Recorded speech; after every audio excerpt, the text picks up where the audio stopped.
Good morning and welcome to day 3 in Shipley Glen, excavating a charcoal burning platform as part of my Rocker funded PhD based at the Department of Archaeology, University of Sheffield. There's a Schloss Tropic Thunder for the day, somewhere where I can hide.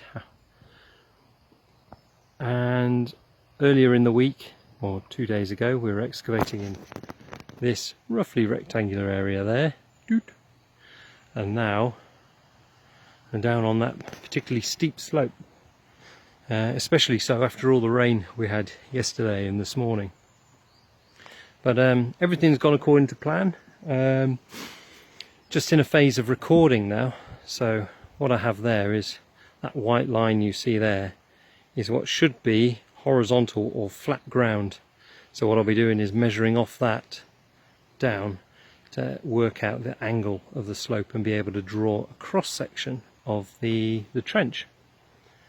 So the reason we opened this trench was, well, here we go. Here's our dry stone wall that's serving to retain that platform there.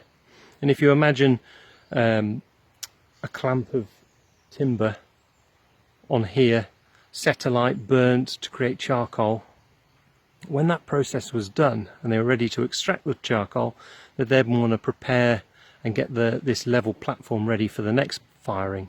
So any waste on here, in theory, would be pushed off the edge here and down the hillside. So the theory being is, when this platform was first built, if we were looking for the earliest charcoal on the site that could date it, then it would be right at the bottom there. You can see we're at the bottom because you've got that big band of charcoal rich soil representing multiple tips, multiple firings on the platform itself, and then the waste chucked downhill, and then beneath you've got that very sandy orangey colour going through, and that represents the natural hill slope. That was the hill slope before this platform was constructed.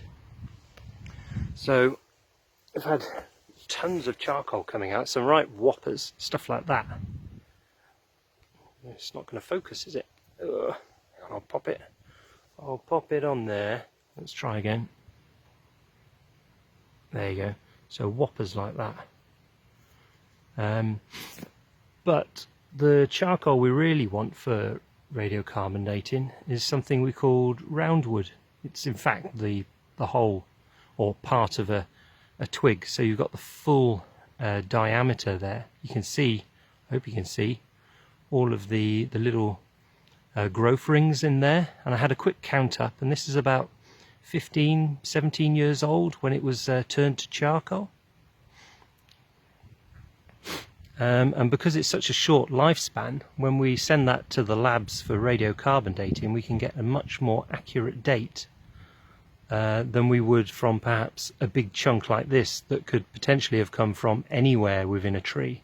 So if you imagine you've got a really old tree, let's say it's from the Roman period, for example, and the bit of charcoal we have ends up dating to the Roman period, then it's going to skew our readings, because perhaps that tree had been cut down and turned to charcoal in the 1800s. So having a much smaller branch like that is much more effective for radiocarbon dating. And also, when I go back to the labs, I've got bags of this stuff now, and I'll be looking at it under a microscope and doing some charcoal analysis, working out what species of tree did this come from. So there we have it. I've got a fair bit of recording to do this morning. Hopefully the rain holds off, and yeah, I hope you find it interesting.